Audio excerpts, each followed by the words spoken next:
আসন্ন ত্রয়োদশ জাতীয় সংসদ নির্বাচনের মনোনয়নপত্র বাছাইয়ের শেষ দিনেও আপিল করে অনেক প্রার্থী। সন্ধ্যা পর্যন্ত 5 দিনের নির্বাচন কমিশনের প্রার্থীরা ফিরে পেতে আপিল জমা পড়ে 6 শতাধিক। আপিল করতে এসে প্রার্থীরা বলেন, মনোনয়ন যাচাই বাছাইয়ে বৈষম্যমূলক আচরণ হয়েছে। এই সমস্ত রিটার্নিং অফিসার তারা বৈষম্য করতেছে, তারা দেখতেছে যারা পাওয়ারে আসবে, পাওয়ারের সুতিতে তাদের পক্ষপাতিত্ব অলরেডি শুরু করে দিয়েছেন। বড় বড় দলগুলো এর চেয়ে বড় কিছু বাকি রয়েছে। এই স্বাক্ষরের জন্য এটা বাকি মানে বাতিল করা এটা মানে অন্যায় কাজ করেছে আমি মনে করি।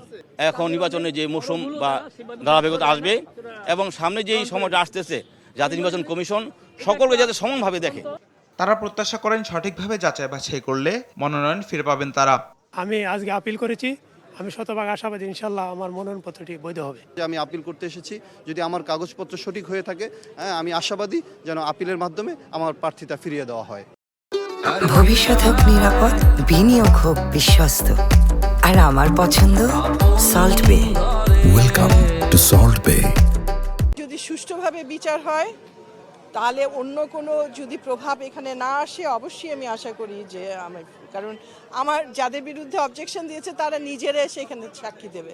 এদিকে সীমানা সংক্রান্ত জটিলতা মীমাংসা হওয়ার আগ পর্যন্ত পাবনা 1 ও 2 আসনের নির্বাচন স্থগিত রাখার সিদ্ধান্ত দেয় হাইকোর্টের আপিল বিভাগ। সকালে নির্বাচন কমিশনার আব্দুল রহমানের মাসুদ বিষয়টি নিশ্চিত করেন।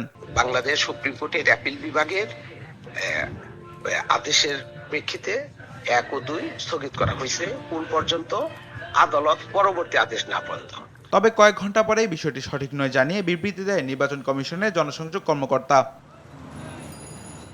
এদিকে বিকালে ইসি সচিব আক্তার আহমেদের সঙ্গে সাক্ষাৎ করতে আগারগাঁও নির্বাচন ভবনে আসেন ভারপ্রাপ্ত অ্যাটর্নি জেনারেল মোহাম্মদ আরশাদুর রউফ।